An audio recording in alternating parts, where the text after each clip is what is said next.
Hey, what's up you guys? It's Simon. Welcome back to my channel. So today's roasting your art video obviously did not go as planned. I got the C word and I've just been not feeling very well. I've been sick for like 2 weeks, but I am finally starting to get better. I mostly just have like a little bit of a cough, so that means I can finally do this voiceover. So let us get into this video.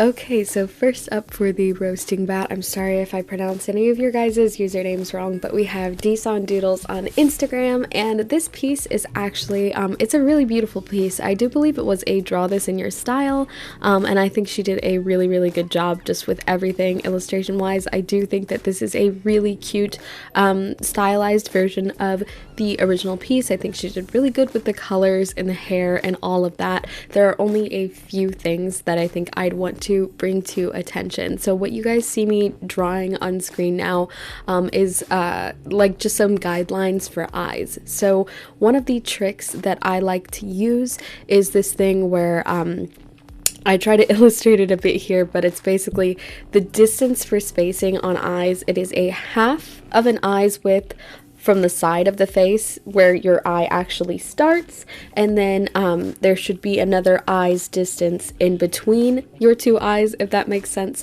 So here I'm just kind of illustrating how that spacing works and showing where I would personally move it, because again, like, there's not necessarily anything totally wrong with how the eyes are placed here. It's more so just there's a lot of space in between the corners of the eyes, so I'm just kind of trying to tweak that a little bit so you guys can kind of see how I guess that would change in the end. And here I am again just demonstrating the size of the eye. I'm trying to line it up with how she has drawn them size wise, because I don't want to necessarily have to like stretch them out or anything, because you know, especially when it comes to critiquing another artist's work, you have to try to figure out, you know, what parts are style and what parts are just where you need to work on anatomy. Because I do actually follow Anna's work, I know that she does tend to draw eyes kind of on the smaller side, so I just wanted to make that spacing method work for the actual eye size that we currently have and not try to adjust anything too much. So here I am just actually moving it, and then I'm going to be doing a quick paint over just to kind of adjust everything as far as, you know, again, the spacing goes. I don't want to leave a bunch of white space, because then you're not actually going to see what I'm doing. So let's get into that.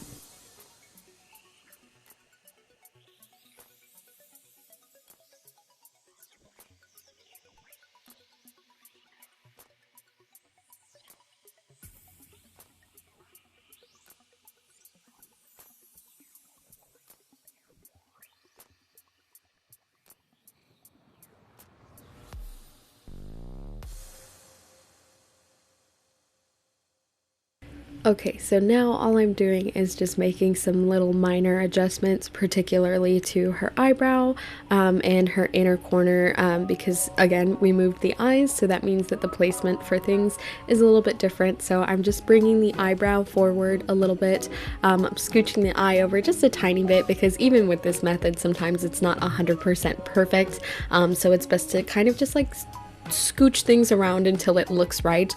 These guidelines are just that, they're guidelines, so you don't have to follow them to a T, but it is a good spacing tip, I guess, to kind of get you into the right ballpark, if that makes sense. I'm also adding a little bit of an inner corner just so that I can again really just push that not illusion, but just the effect of having moved the eyes. And then I'm just going to show you guys a little bit of a before and after. So again, it's not a huge difference, but you can see what a difference it makes. Either way, it is a super cute illustration. I think she did a really good job.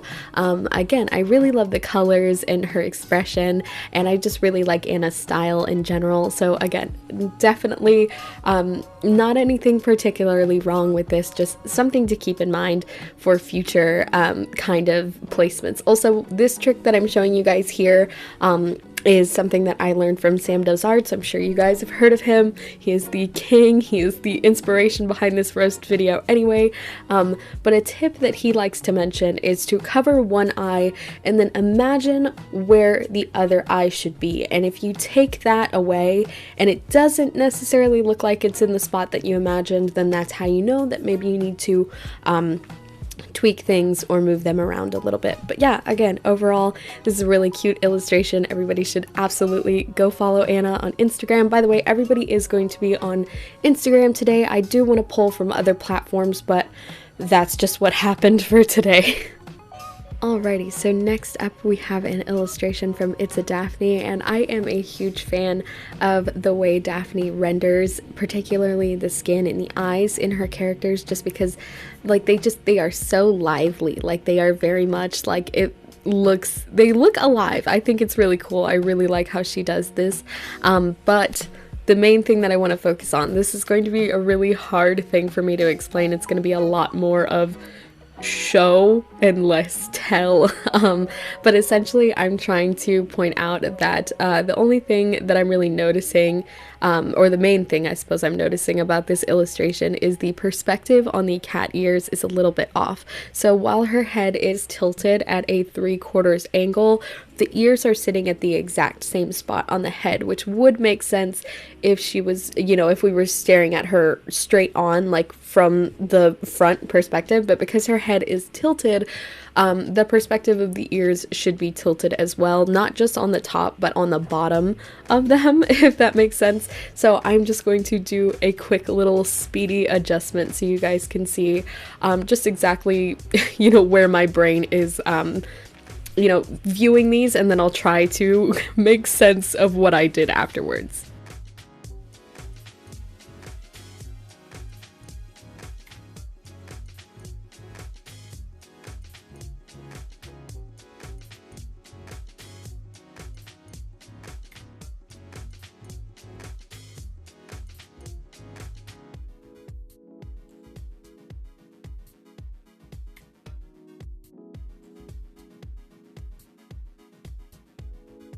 Okay, so now we're doing just some little last minute shifty adjustments with the liquify tool, which is my best friend when it comes to proportions. If they're not looking right, if something is looking off, I tend to do this in the line art stage just to, you know, have as minimal fussing as possible when it comes to colors and stuff moving around. But I just like to use this tool to kind of shift things without necessarily having to redraw them 1.5 million times. But yeah, so anyways, talking about what I've done. So I made the ear on left or right. Oh my gosh, I'm so bad with directions. I think it's the left, the smaller one. I tilted it back a little bit because it would be further back perspective wise. Obviously we would see not only less of that ear, but it would appear much smaller because it is the side of the head that is tilted away from us, whereas the other ear I tried to leave relatively the same size. I just brought it further down on the head because that part of the skull is actually closer obviously to the viewer. So I just adjusted that a little bit. I'm doing really lazy paint over so that you guys can kind of get the gist of just where it's supposed to be. Again, I tried to leave as little blank gaps as possible, but you can see here that the ears already look a little bit better. I do think I needed to move the ear that's on the left a little bit more, actually, probably further down her head and even just like the tiniest bit smaller so that I can really push that idea of perspective. But in general, I think you guys can kind of see what the overall idea is for this placement. So the next thing that I wanted to focus on is this little blue, like, flame magic-y spirit thing. I'm not exactly sure what it is. I've seen a lot of similar elements be different things. I know, like, so cringe on Gaia Online. I don't know if you guys remember Zong. Or is it ZOMG? I don't know. The little mini RPG that was in Gaia Online had like these little flame spirits that looked sort of similar to this. So again, I'm not exactly sure what it's supposed to be. I'm just gonna call it a flame because that's simple. But yeah, I just wanted to bring some attention to this because of, well, frankly, the opposite reason of that, and that is that there is not much attention focused on this thing, despite the fact that I think it is supposed to be an important element of the character. But unfortunately, because of the tones and the values that Daphne's chosen, it kind of gets pushed completely into the background to the point where you can almost barely tell that it is there. So one thing that I forgot or didn't think to do necessarily is to show you guys a really good way to tell if you're losing elements of your illustration when you get to color, is to put a filter over it that is black and white. And if you do that, you can see that some of your elements will disappear if they don't have enough difference in tone or value. So if I were to do that on this piece, you would see that the flame barely stands out against this background. But instead, another option that I opted to demonstrate for this piece was to just shift the hues a little bit in the flame, maybe make it a different color that separates it from that bluish indigo purple color in the background, or to instead adjust the background so that it is just a little bit of a lighter version of that color, so that that bright blue stands out a little bit more, because, you know, maybe the blue is important to this particular element. So if I were to keep it blue, I would either again change the hue of the background or change the value, make it a bit brighter. But other than that, again, this is a really beautiful piece. I'm just doing a quick before and after so you guys can see kind of the adjustments that have been made. I'm going to be doing that for all of these just so that you can tell, because sometimes it's hard to tell like in the actual, you know, like viewing of the video. So just wanted to show before and after so you guys can really understand the changes that have been made. But again, another awesome piece. Definitely go follow Daphne on Instagram. It's really great. Alrighty, so next up we have this piece from Marshmallow Cat Arts, and why did I say marshmallow? I know that's marshmallow, but every time I see how the word marshmallow is spelled, I feel the need to overly pronounce it, especially because I cannot spell that word correctly. I've been spelling it marshmallow with an E for my entire life. I'm 22 years old and I still have to say in my head marshmallow in order for me to spell the word correctly. But anyways, this is a really cute piece. Again, I really like the idea of like this background that she's got going on. There's all of these little butterflies and like little flowers. One of my favorite things to do when I'm doing backgrounds is like little tiny flowers and patches of grass. I just think it looks super cute. So I like that she's done that here. The only thing that I'm noticing again are just a little bit of issues as far as anatomy goes. So it is a full body, which I commend them for. That is super dope. I have trouble forcing myself to do these, and I think overall it looks really good. There's just some touches that I would make to particularly her legs and her arms. You guys could see when I was drawing that box that her legs are just a little bit too small. They're about the size, the width of her shoulders or her head while she's sitting down, and if you look at references, you can actually see that the legs would be a little bit longer and just sit a little bit further back. So I'm just kind of stretching them to make that size a little bit more accurate. Again, one of the main things that I would recommend to you guys, especially when doing something like full bodies that are really complicated and have all of this movement and you know, like bones and stuff like that, they're very complicated. So I always strongly recommend looking at a reference. It is not cheating. I know, especially for beginner artists, they feel like they shouldn't have to look at references because they should be able to do it from imagination, but I promise you, all of your faves look at references. I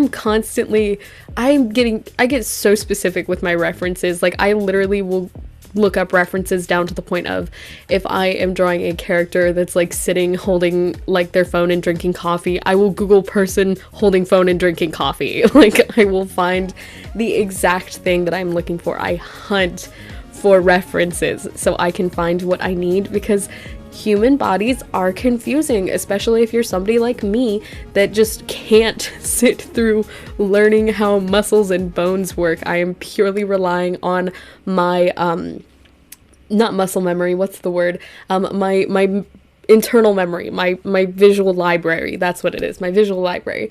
So that's where I get all of my anatomy knowledge from, is just looking at things, trying to make sense of them, and then applying that to my artwork. So yeah, definitely just look at references. They will help you so much.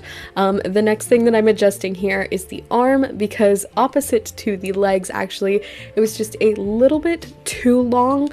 If you look at the length of your arms, they should sit comfortably at about like the, you know, a little bit just past your waist. But if she were to set her arm down on this illustration, it would probably almost go past her knee, because again, she is very tiny. It looks like this is a really like short character, but again, you know, just looking at her waistline and then the width of what's the opposite of your forearm? See, I don't know anatomy. The part that's above your forearm, that part alone is the width of her entire torso, whereas actually your elbow would probably sit at the middle of your torso. So yeah, I'm just shifting it, making it a little bit shorter, kind of adjusting it to, you know, be smaller. I'm so bad at wording this. I've never done one of these before, but I hope that this is helpful. I hope it makes sense. I definitely want to do more of these so that I can, one, get better at explaining my critiques, but two, you know, show you guys' work on here more. I really love the opportunities that I've been getting to show your guys' work on the channel, especially because so many of you actually applied to be in the video.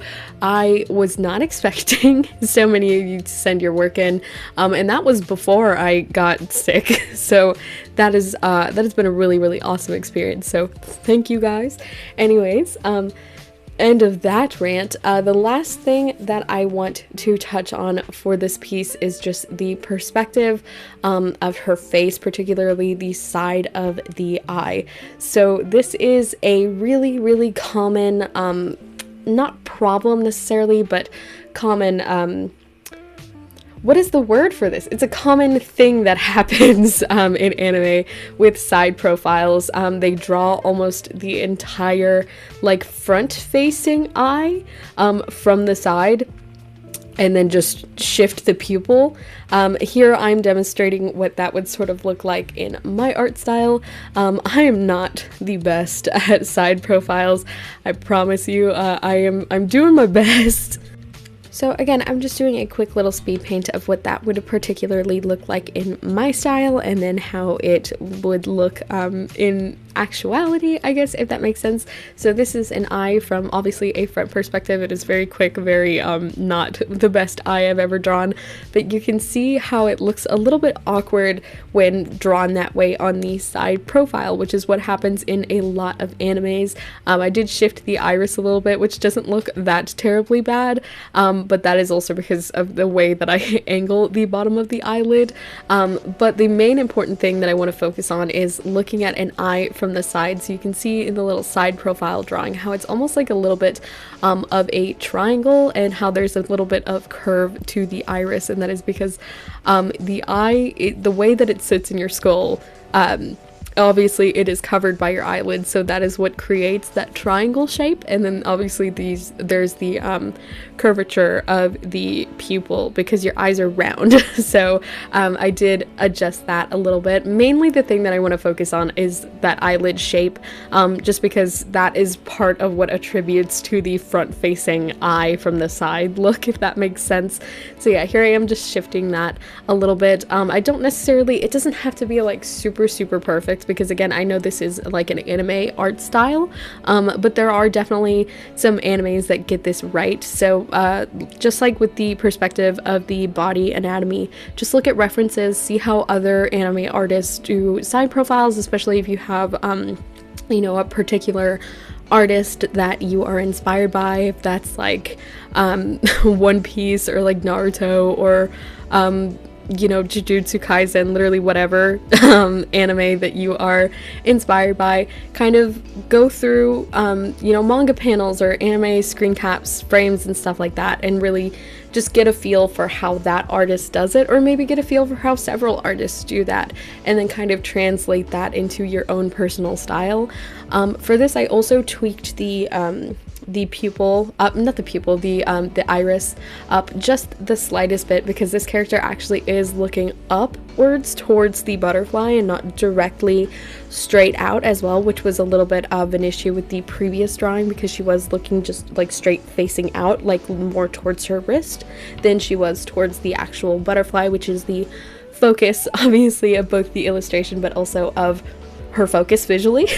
So yeah, I just shifted that the tiniest bit so you guys could actually see that she was looking at the butterfly.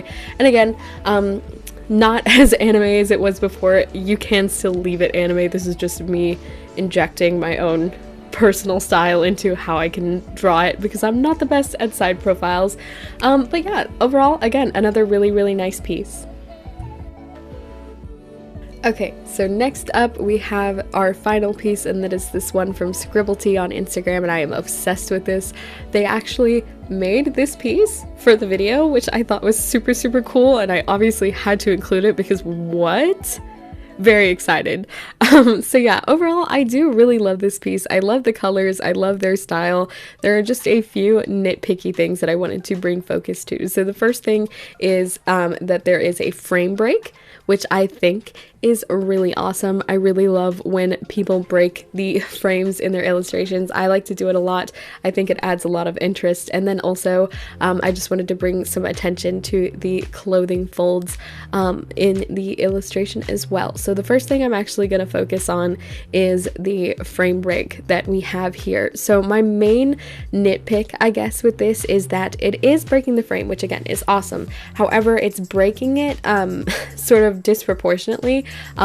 It's what's the word, asymmetrical. So on the left side, it breaks the frame a lot more than it does on the right, and normally that's okay, but because of the shape language that we have here, this roundness of the character's hair, I think it just kind of takes away from that frame break a little bit. It almost makes it a little bit too subtle, so I kind of wanted to shift the curls a little bit just so that they were breaking the frame an even amount, so that it was a more balanced part of the illustration. So again, I'm just kind of adjusting the curls and stuff to break them a little bit more evenly.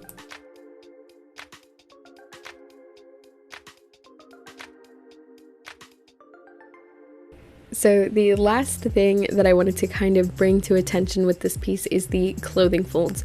So like I mentioned before, they're not fully brought in, I guess, not to a finished line, if that makes sense. So the places where you have placed, the places where you've put down creases are actually seams in the shoulders. I'm sure you're aware of that, but the seam actually would go all the way through and down into the torso. It would be a completely visible line that you would see on the illustration.